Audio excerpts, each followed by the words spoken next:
guys, this is Fishy Gaming TV here, and today, this dog saved a bird's life. Hey, Oliver, get it down.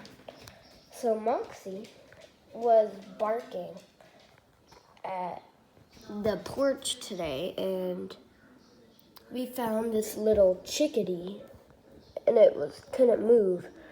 It's still alive, it's breathing, but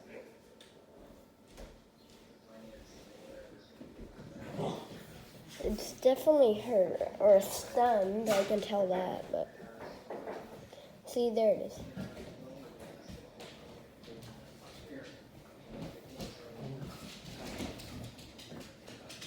So Moxie saved this bird's life.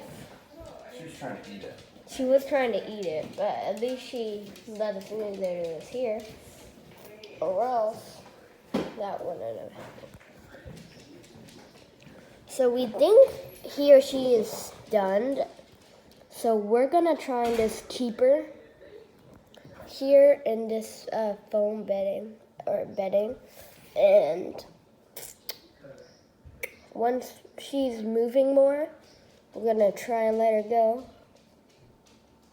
She's okay, because I feel like she hit a window or something. I was playing Fortnite the other day, and a big black thing just ran and hit the window. So I'm pretty sure that's what this bird did, or a bird. So, and guys, if you ever see any piece of nature that is in need of help, please try and help it or contact an adult or someone. If you don't know what to do, contact someone that might know what to do. So, believe in yourself. Never give up and dream on.